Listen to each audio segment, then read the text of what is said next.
Boa noite, Maria. Está me ouvindo? Tô. Esperar só um pouquinho para ver se chega mais alguém. Tá bom. Eu acho que eu vou avisar lá no grupo. Eu nem sei se as pessoas estão sabendo. Tá no fórum que eu botei para vocês.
Se não chegar ninguém, a gente começa só nós duas mesmo, e aí depois o pessoal assiste o vídeo que fica gravado.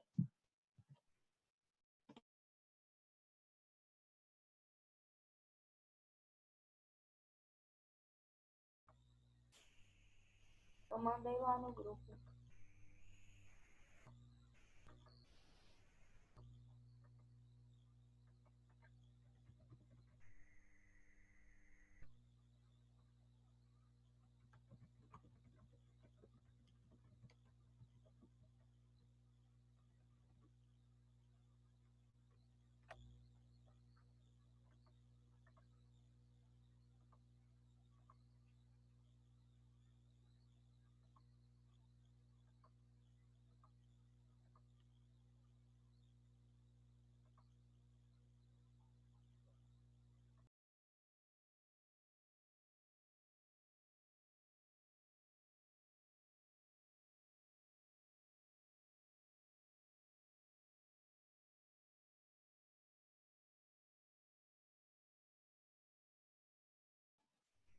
Maria, a tela que você está vendo aí são dos slides ou do arquivo de PDF? Dos slides. Ok.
Bom, vou começar a aula. Se aparecer alguém por aqui, pega ela no meio do caminho.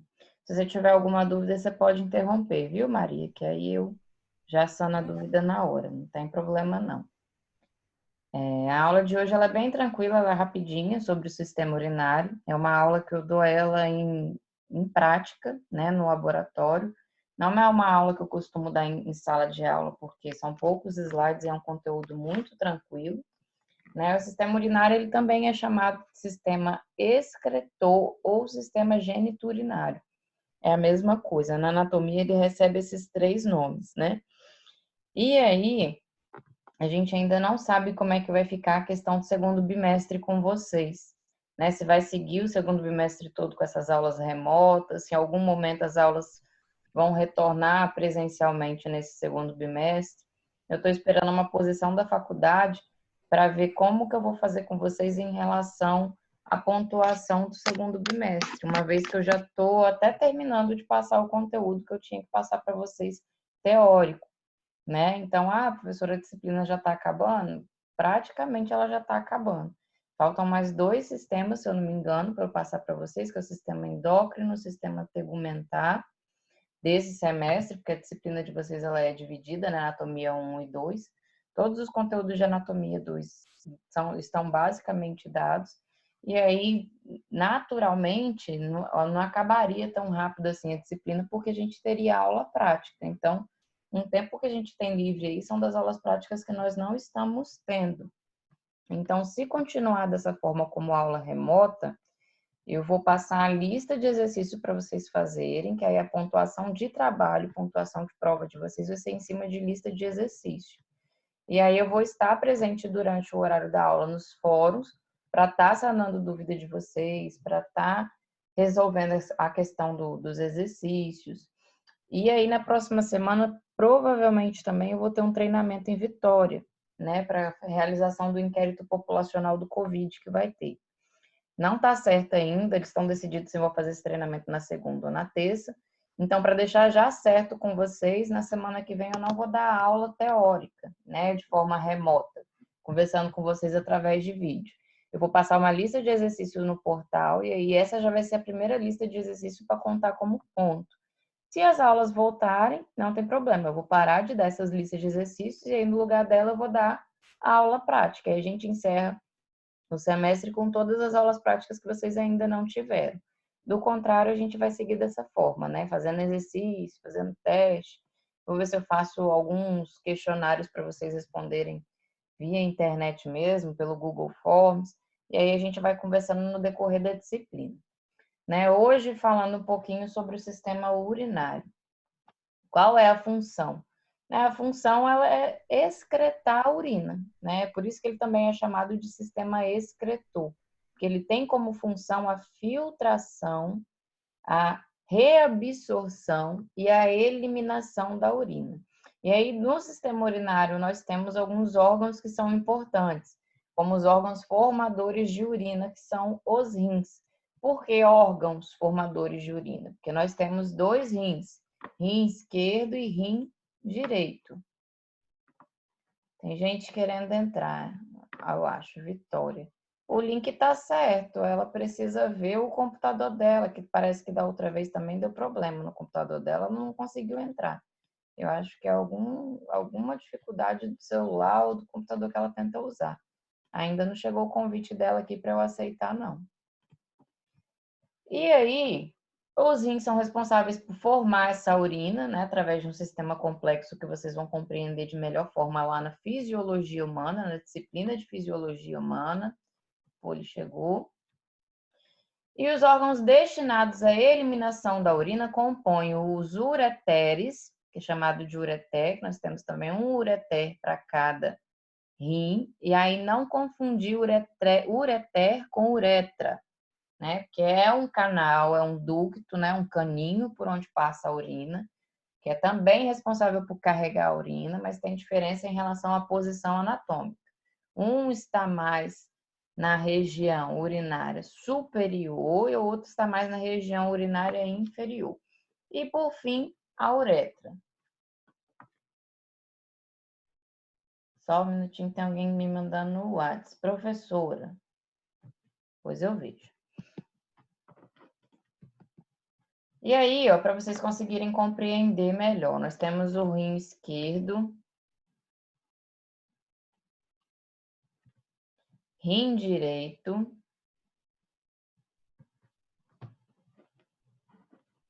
Maria, faz um favor para mim. Fala lá com no grupo que o link da aula está no AVA de vocês, que não tem como eu parar para responder o WhatsApp agora, não, senão eu perco o raciocínio aqui, igual perdi agora. O link eu não vou mandar por WhatsApp, ele está salvo lá no AVA de vocês. É só entrar lá no portal que consegue acessar o link. E aí nós temos rim esquerdo, rim direito. E nós temos dois grandes vasos que são extremamente importantes aqui, que é a veia cava inferior e a aorta. E aí a gente precisa relembrar um pouquinho lá do sistema circulatório para saber a importância desses vasos estarem situados bem próximo aqui ao rim, que a veia cava inferior ela é responsável por carregar o sangue de volta ao coração para ele sofrer o processo lá de troca gasosa, o processo de hematose, e aí retornar para o coração e depois ser bombeado e retornar para o corpo oxigenado através da aorta. Então, todo sangue, seja sendo ele rico em oxigênio ou pobre em oxigênio, ele vai passar por um processo de filtração renal, também chamado de filtração glomerular. E aí, o rim, o que o rim faz? A sua função mais importante, filtrar todo o sangue do corpo. É por isso que um paciente, quando ele tem falência renal, quando o rim dele para de funcionar, ele precisa ser submetido a uma terapia renal de substituição, né, que é a hemodiálise, ou também a diálise peritoneal, que é uma outra modalidade. O que a hemodiálise faz? Ela é responsável por filtrar o sangue, aquilo que o rim não consegue mais. Então, para filtrar todo o sangue do corpo, eu não conseguiria fazer isso se eu tivesse apenas pequenos vasos sanguíneos situados aqui na região que a gente chama de hilo renal, que eu vou mostrar para vocês daqui a pouco, né? Então, eu tenho que ter grandes vasos, que eu tenho a artéria aorta, que é uma das maiores que a gente tem, além de eu ter também a veia cava inferior, que é responsável por retornar esse sangue depois de filtrado. E aí vocês têm que lembrar que os rins, eles também são responsáveis por reabsorção, ele não faz só a filtragem, né? Diferente de um galão de água que a gente bota lá para filtrar a água, que a gente espera que tire todas as impurezas e a água saia dali pura. Não, tem uma série de nutrientes, uma série de micromoléculas que ainda são importantes para o nosso corpo, como, por exemplo, o sódio, potássio. E aí o rim, ele faz o controle, ele tem uma medula, né, própria do sistema renal, a medula renal, que consegue fazer esse controle. Até que ponto que o rim tem que eliminar através da urina, ele tem que excretar, filtrar aquele sangue, tirar esses eletrólitos do sangue, e até quando ele tem que retomar com esses eletrólitos para a corrente sanguínea, como, por exemplo, no controle da pressão arterial. Normalmente, a gente ingere o sódio, que é o sal, né? Cai na corrente sanguínea, vai passar por o processo de filtragem nos rins e o rim vai eliminar através do ureter, que eu falei para vocês no slide anterior. Esses aqui são os dois ureteres, diferente de uretra. Né? O que é o ureter? É o canal que liga o rim até a bexiga. Então, depois desse sangue filtrado, onde aconteceu a formação da urina, esse ureter é responsável por pegar toda a urina e armazenar na bexiga, que é um órgão muscular oco de armazenamento. Então, esse processo de filtragem, ele garante que essa urina ela é estéril, ela é isenta de partículas, isenta de bactérias, né? E aí, o que vai ser eliminado na urina? Biócitos, sódio, potássio, tudo aquilo que o meu corpo não necessita mais, né? Alguns marcadores vocês conseguem observar lá no exame de urina, né, que vem lá no EAS, né, que é o exame de urina que a gente faz geralmente. E aí, como eu estava dando exemplo para vocês da pressão arterial, geralmente passa pelo rim, é filtrado e é eliminado através da urina. Agora, se eu estou com a pressão muito baixa, o meu rim consegue detectar isso, o meu corpo detecta isso. Vocês vão aprender melhor lá na fisiologia, então eu estou falando a grosso modo para vocês, para não adentrar muito os aspectos fisiológicos e a gente fugir da anatomia. Isso não é um assunto diretamente da anatomia, mas para vocês conseguirem fazer uma analogia, né? Aí, tem alguém com o microfone ligado. Alguém quer falar alguma coisa?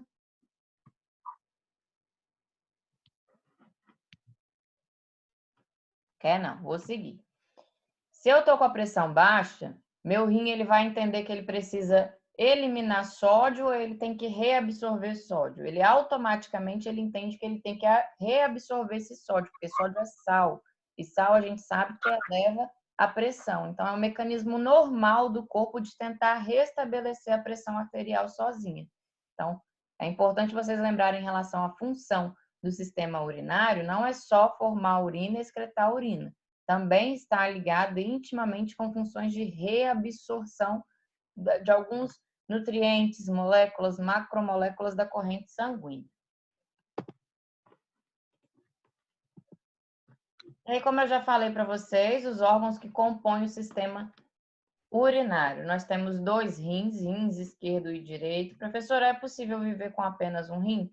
É possível tranquilamente. O rim, ele consegue absorver toda a demanda de, no caso, se eu for doar um rim meu, eu vou conseguir viver normalmente com o meu rim, porque ele vai conseguir trabalhar e absorver a demanda que o outro fazia em conjunto. 2 ureteres, a bexiga urinária e a uretra, ou também chamada de canal uretral. Ah, professora, mas você falou que passa 2 vasos sanguíneos ali importantes. Passa 2 vasos sanguíneos importantes e através deles vê a cava inferior e a artéria aorta abdominal, né? Que acontece a filtração glomerular, que é a filtração do sangue nos rins. Mas vasos sanguíneos pertencem a um sistema circulatório. Eles adentram ao sistema urinário, mas não é do sistema urinário. E aí nós temos uma glândula aqui, que ela não entra nessa classificação do sistema urinário, apesar dela ser anexa ao rim. O que significa isso? Essa glândula ela está grudadinha no rim. Essa gordurinha aqui que a gente está vendo, né, na imagem, que é a glândula suprarrenal, mas ela está mais ligada à questão hormonal. Então, na classificação da anatomia, ela pertence ao sistema endócrino e não ao sistema urinário. Então, é por isso que nós temos poucos órgãos no sistema urinário.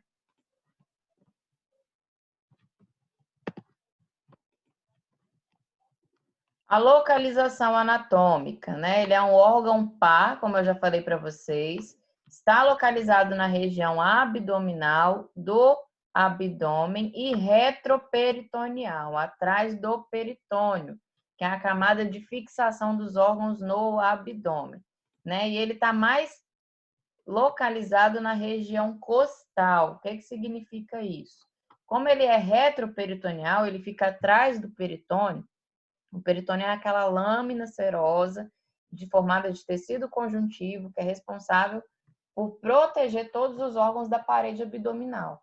Ele fica mais próximo ali à região posterior do corpo. Então, é por isso que quando uma pessoa fala bem assim, eu tô com dor nas costas, mas não é coluna. Aí alguém pergunta assim, pode ser rim. Será que pode ser rim? Você está bebendo pouca água? Devido à localização anatômica dele.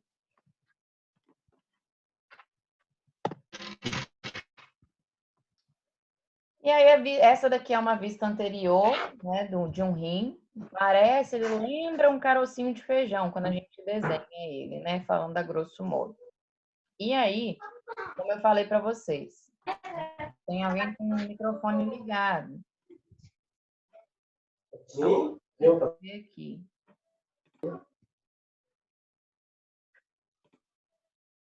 Achei. Live o microfone ligado.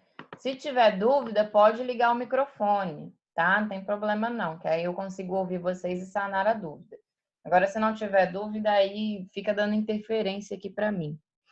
Né? Como eu falei para vocês, o sistema circulatório, ele adentra o sistema urinário, porque é o sistema circulatório que é responsável por levar todo o sangue do nosso corpo até o rim para que aconteça a filtração, né? Lá nesses órgãos. E aí, a união do sistema circulatório com o sistema urinário, o local onde se encontram os vasos sanguíneos, a veia cava inferior e a artéria aorta, é chamado de hilo renal. E é nesse hilo renal que a gente vai encontrar a artéria renal, porque quando ela ainda está na região abdominal, ela é chamada de artéria aorta abdominal. Agora, se ela adentra o rim, como vocês estão conseguindo observar aqui na imagem, ela já passa a receber o nome de artéria renal. A mesma coisa acontece com a veia cava inferior. Na região do abdômen, ela é chamada de veia cava inferior. Adentrou algum dos rins esquerdo ou rim direito, vai receber o nome de veia renal. Do hilo renal também vão sair os ureteres, 2 ureteres, né? Porque o ureter é responsável por carregar a urina formada no rim até a bexiga. Vasos linfáticos. Por que que saem vasos linfáticos? Se vocês relembrarem lá da aula de sistema circulatório, o sistema linfático ele é responsável, junto com o sistema circulatório, pela eliminação de escórias metabólicas. Então, são sistemas que trabalham em conjunto. É por isso que a aula de vocês desse sistema foi junto também, a aula de sistema circulatório junto com a aula de sistema linfático. São sistemas distintos, mas que trabalham em conformidade o tempo todo. Nós temos também na região do hilo renal a presença de nervos e do pedículo renal. O pedículo renal lembra um pezinho, que é a união dos vasos sanguíneos, é por isso que recebe esse nome. O hilo renal é essa parte aqui onde vão se encontrar todos os vasos sanguíneos. Na imagem aqui não dá para ver direitinho não, mas tem imagem mais à frente que vocês vão conseguir observar. E o seio renal é quando já adentrou o órgão, esses vasos sanguíneos.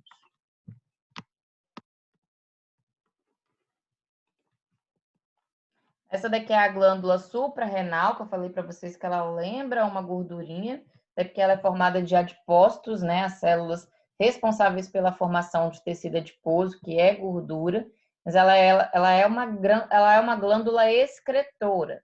Então, ela é responsável por secretar o hormônio, né? Que aí vocês vão estudar lá na fisiologia, como é que é a regulação, principalmente intimamente ligado com a regulação da pressão arterial, que é chamado de sistema renina, angiotensina e aldosterona, que são os hormônios responsáveis por regular a pressão arterial. Então, é por isso que ela não é considerada na anatomia parte do sistema urinário.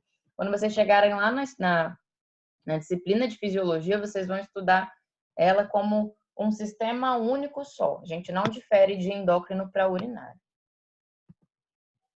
E aí a gente consegue observar um rim por dentro. Falei todas as estruturas para vocês macro, né, do sistema renal, sistema urinário, sistema excretor, sistema geniturinário, e tudo recebe essa mesma coisa.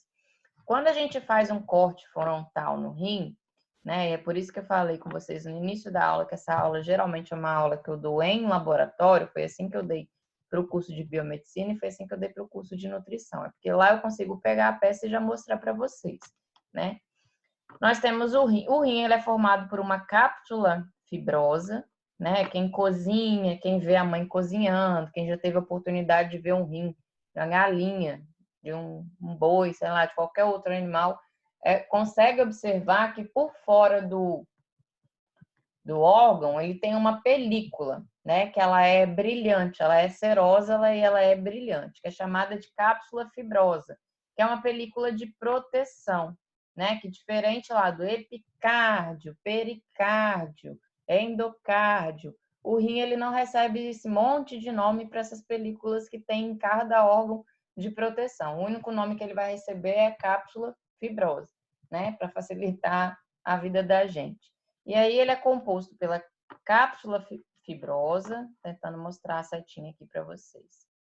E aí nós temos o cálice renal, que é dividido entre cálice menor, cálice renal menor, cálice renal maior e pelve renal, que é onde adentram os vasos sanguíneos, ó.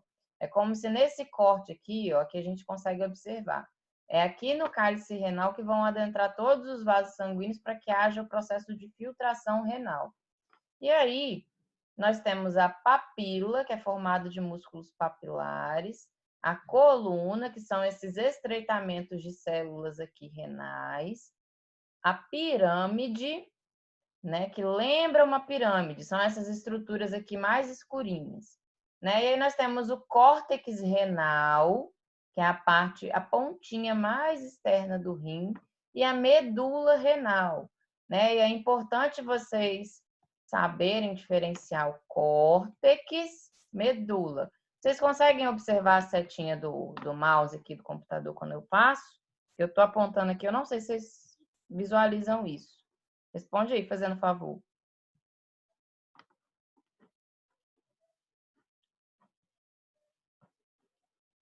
Alguém? Ah, que bom. Obrigada, Lorena. Então, ó, córtex renal, medula renal. Por que que é importante eu saber disso? Porque é no córtex e na medula renal que a gente tem a célula funcional do rim, né? Que são os néfrons. São os responsáveis por toda a função renal. Então, é um tipo de célula especializada que a gente só tem lá no sistema renal. Não existe néfron em nenhum outro lugar do nosso corpo. Ele, a grosso modo, falando de forma bem simplória para vocês entenderem, um néfron é como se fosse o neurônio do rim, né? O néfron é a célula mais importante porque é ele que é responsável por todo o processo de filtração glomerular, que eu vou explicar para vocês o que é essa filtração glomerular. Função dos rins: regulação da composição iônica do sangue, né? Que eu já expliquei para vocês em outras palavras o que é isso. O que é essa regulação da composição iônica do sangue? Ele consegue regular se o sangue está precisando de mais sódio. Sódio não é um íon. Então, ele regula se o íon é ótimo, né? Regula se o íon, esquece. Vamos voltar. Ele consegue regular se o sangue está precisando de mais sódio, se o sangue está precisando de menos sódio. A pessoa tem uma dieta muito rica em sódio, come sal igual boi, né? Que a gente fala. E aí essa pessoa ela vai ter uma concentração maior de sódio no sangue. Consequentemente, a pressão dessa pessoa vai estar mais elevada. E aí, como é que o rim, enquanto função, ele faz para tentar regular isso? Eliminando o sódio lá no processo de filtração do sangue no aparelho renal. E aí isso é a regulação da composição iônica dele. Né? Da mesma forma acontece com potássio, da mesma forma vai acontecer com bicarbonato, da mesma forma vai acontecer com diversos outros eletrólitos e macromoléculas. Né? Um indicador muito importante que o sistema renal dá para a gente, por exemplo, está estritamente focado à glicose. Né? E aí a gente já precisa pensar no sistema renal, assim como nos outros sistemas também, voltado para a enfermagem. Né? Por que que o paciente, quando ele está pré-diabético, a gente observa que ele vai, principalmente homem, tá? Isso é muito comum em homem, porque o homem, quando vai no banheiro, acaba pingando urina fora do vaso. Não consegue mirar direito, sabe Deus por quê.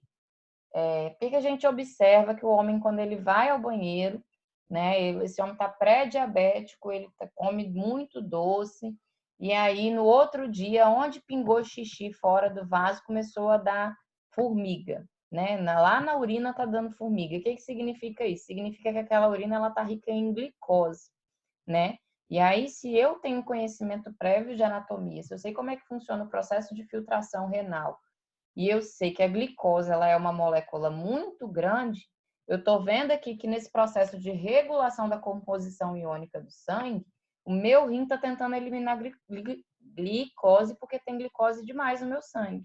E aí o que acontece? Qual é o problema disso? Significa que essa pessoa ela já pode estar num processo de diabetes, sem nem ter conhecimento, já é um indicador, né? Mas para isso ela precisa fazer um exame sanguíneo, precisa acompanhar a glicemia capilar. Não é diagnóstico de diabetes porque deu formiga no xixi, não, tá? Senão vocês vão comer um doce aí uma noite, vai acordar, vai fazer xixi, vai ter uma formiguinha lá na urina, vocês vão achar que estão tudo diabético. É só um indicador. E aí, o que eu vou entender disso? Tá dando formiga lá no xixi. Meu rim tá tentando fazer regulação da composição iônica. Tá vendo que tem glicose demais no sangue, tá tentando eliminar a glicose para conseguir ter um equilíbrio. Qual é o problema disso? A glicose ela é uma molécula grande, né? E o processo de filtração renal ele é muito delicado, né? Os vasos sanguíneos no glomérulo de Malpighi, né? Que é uma partezinha do glomérulo que a gente tem lá no néfron dos vasos sanguíneos, é por isso que é chamada de filtração glomerular. Vou mostrar para vocês na imagem daqui a pouco. São vasos finos, delgados e delicados. Se a glicose ela é uma molécula grande, quando ela começa a passar no vaso, o que ela começa a fazer? Ela começa a causar estrago, né? É igual eu, por exemplo, querer me enfiar num short 34. Eu não uso 34 desde quando eu era criança. O que eu vou fazer? Vou rasgar o short, né? Vou estragar o short. É a mesma coisa. Então, A glicose, quando ela vai passando, ela até passa pelo sistema renal, mas aí ela começa a causar um dano muito grande no sistema renal. E aí é quando a gente começa a ouvir assim: ah, eu ouvi que meu vizinho, ele só tem 70% da função renal. O que significa isso? Que 30% dos néfrons dele já estão debilitados e já não conseguem fazer mais o processo de filtração renal, né? É por isso que a gente ouve. E o paciente, ele vai sendo avisado. O paciente que está em acompanhamento, é claro, né? Ele vai sendo avisado: olha, seu rim está só 70% funcionando, seu rim está 50% funcionando. E aí, quando cai para 40%, esse paciente já vai ser submetido a uma sessão de substituição de filtração renal, né? Que é a hemodiálise, ou a diálise peritoneal, mas aqui em São Mateus a gente não tem essa modalidade disponível, que é através do peritônio. Bota uma sondinha lá na barriga e consegue fazer essa filtração através dessa sonda. Uma outra função que eu já comentei para vocês também é em relação à regulação da pressão arterial, né? Através do sistema renina, angiotensina e aldosterona, também ligado lá ao sistema endócrino. Regulação do pH do sangue, comentei aqui na aula para vocês também que a mesma coisa vai acontecer lá com bicarbonato. O bicarbonato, ele vai ser excretado, ele vai ser reabsorvido pelo sistema renal, e isso vai interferir diretamente no pH do sangue. É responsável pela liberação de hormônios através daquela glândula lá que eu mostrei para vocês. Regulação do nível de glicose do sangue, que eu acabei adiantando aqui o exemplo lá da formiga na urina. E é responsável pela excreção de resíduos e substâncias estranhas, né? Que o que não serve mais para o corpo, o sistema renal vai eliminar. Alguma dúvida até aqui? Manda um sinal de fumaça. Sim? Fala, Roslânia.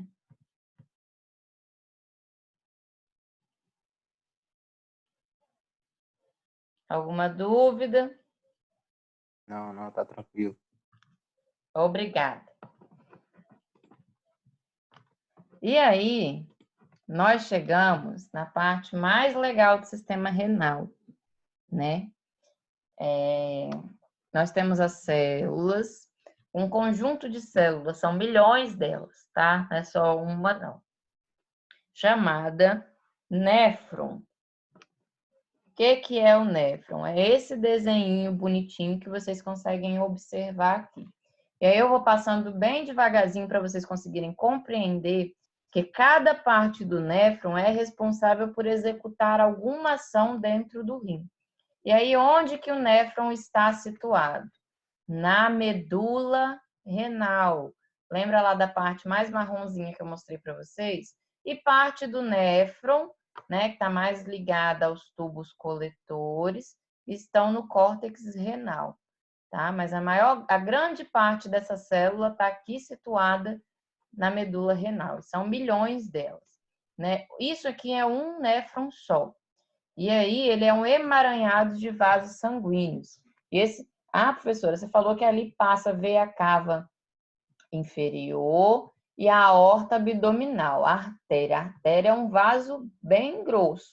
Então, vai desembocar um vaso desse tamanho aqui dentro do rim para filtrar? Não, minha gente, só se o rim fosse um galão de água para conseguir, um suporte de galão de água para conseguir filtrar uma quantidade de sangue excessiva de uma vez. Então, o que acontece? Quando chega aqui no sistema renal, aqui no cálice renal, né?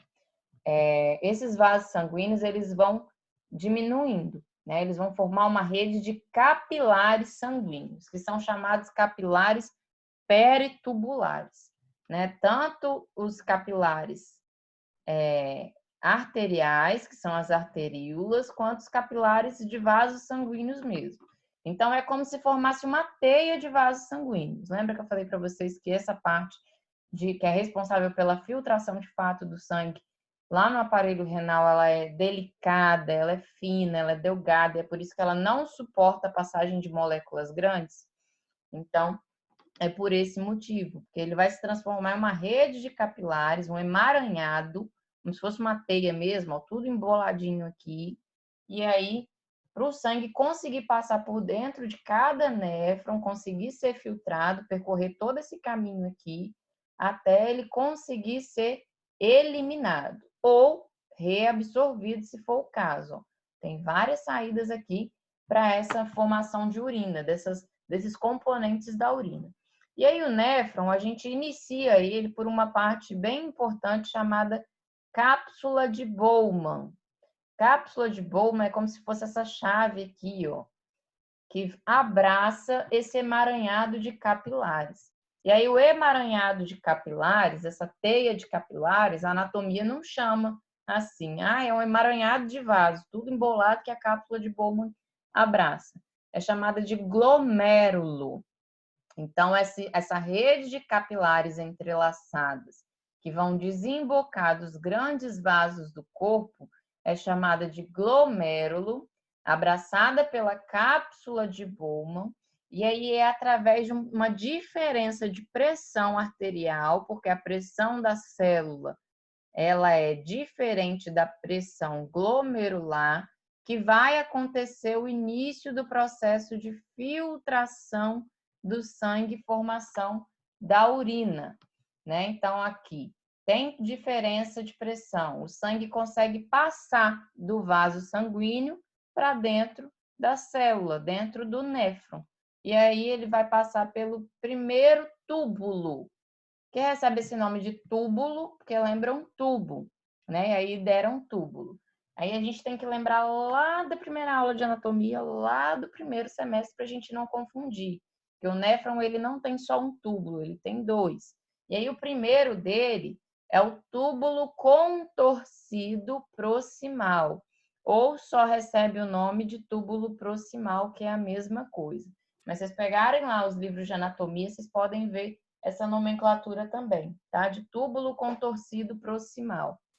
E aí, túbulo contorcido proximal, nós vamos ter uma afinação desse túbulo, né? Que é onde vão ser reabsorvidos ou vão ser eliminados outras moléculas. Por que tem essa diferença anatômica na célula, professora?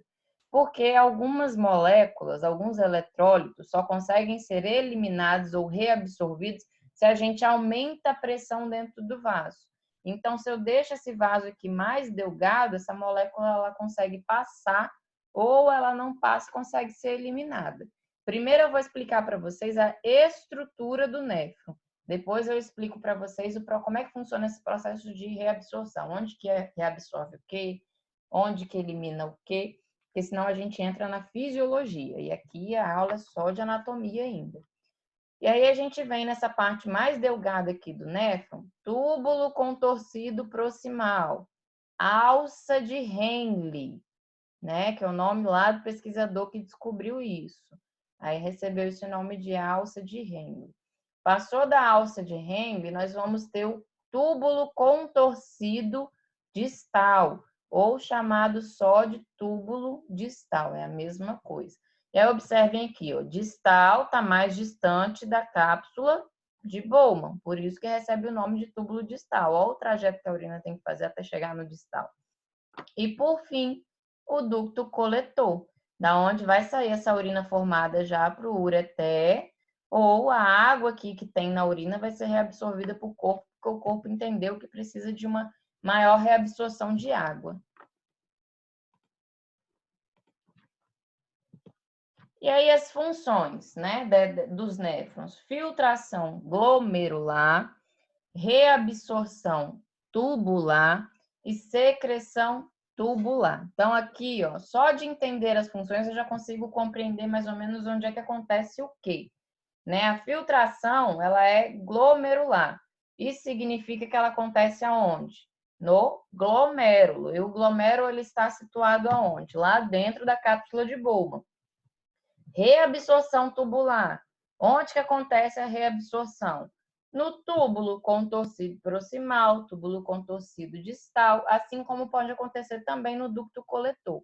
Secreção tubular é a mesma coisa, tá? E aqui, ó, um desenho para tentar explicar melhor para vocês. Nós temos a veia renal, a artéria renal, vai adentrar o hilo renal. Aqui é o ureter é a saída, né? E o ureter, ele é intimamente ligado com o cálice, né? Outra coisa para ficar mais fácil para vocês conseguirem lembrar também na hora de estudar sistema renal, o que recebe esse nome de cálice? O que um cálice faz? Ele não recebe algum líquido, né? Eu boto água no cálice, é a mesma coisa, né? Depois do processo de filtração, esse tubo coletor, ele vai desembocar no cálice renal, do cálice renal vai passar por ureter, do ureter vai cair lá na bexiga e ser armazenado na bexiga até a hora de ser eliminado. Então, o corpo quiser eliminar isso, né? E aí, esse daqui é o desenho de um néfron, ó. Aí, ó, temos os grandes vasos. Desses grandes vasos, a gente vai formar uma rede emaranhada de capilares. E aí, esses capilares formam o glomérulo, abraçado aqui pela cápsula de Bowman. Túbulo contorcido proximal. Por que recebe esse nome? Não é todo torcidinho?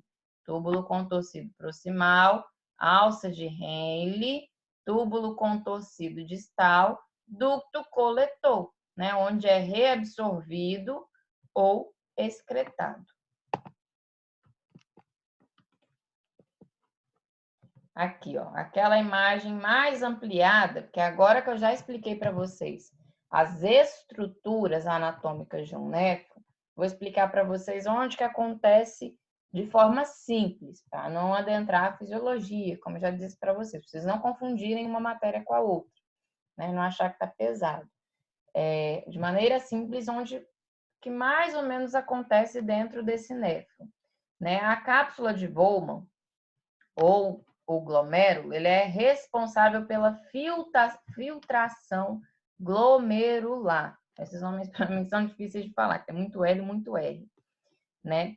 No túbulo contorcido proximal, túbulo contorcido distal, é responsável pela reabsorção e excreção, mas estão intimamente ligados à reabsorção e excreção de moléculas como os íons e eletrólitos. O que significa isso?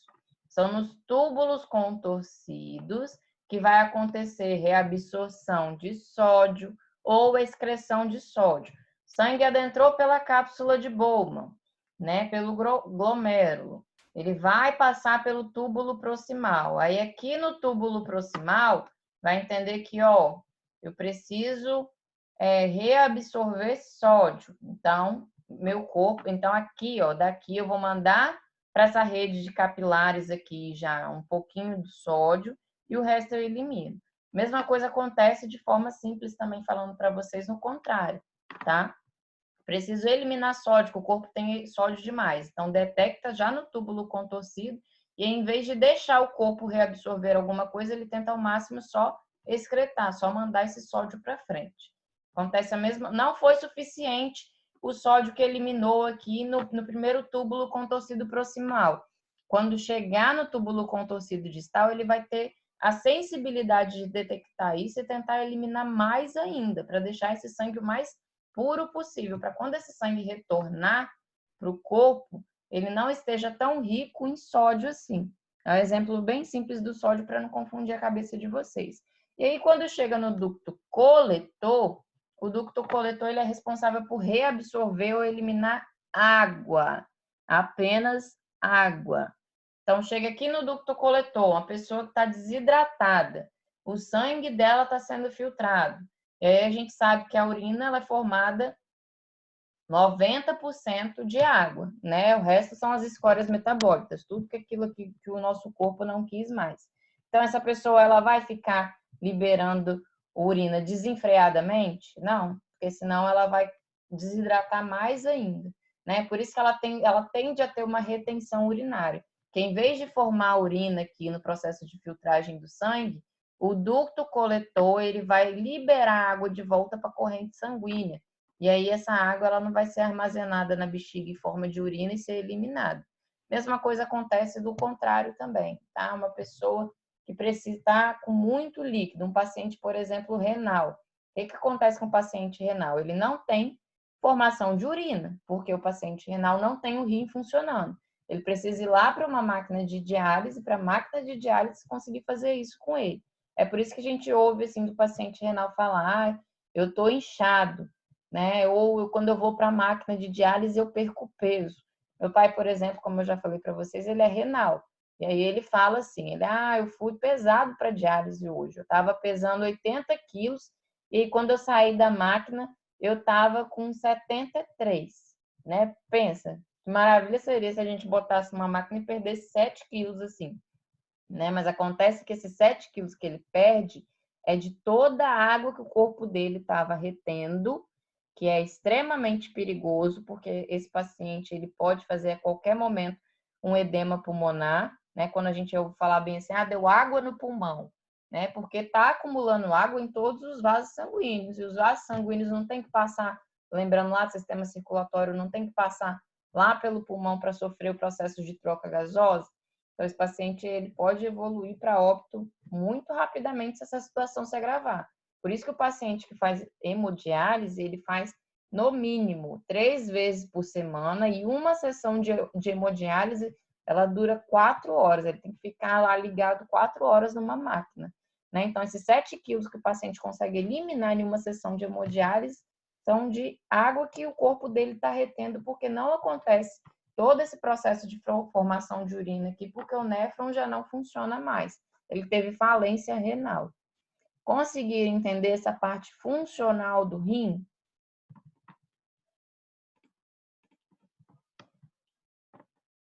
A medula renal é a formação de néfrons. Não, é na medula renal que estão situados os néfrons. Vocês podem ligar o microfone para falar, não tem problema não. Para dúvida, vocês podem ligar. É só clicar na imagenzinha de um microfone que aparece aí para vocês.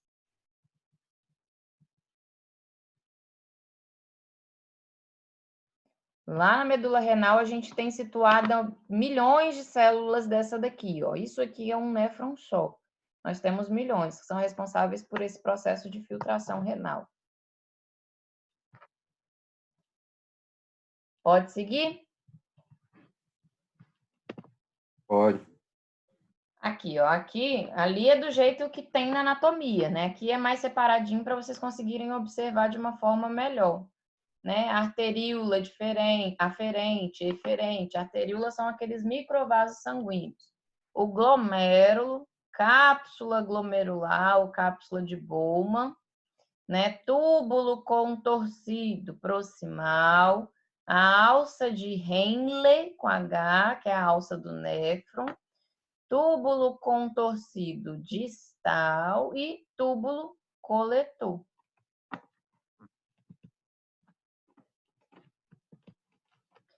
E aí, aconteceu o processo de filtração do rim, né? Teve formação de urina. Esse néfron, ele vai desembocar essa urina lá no cálice renal.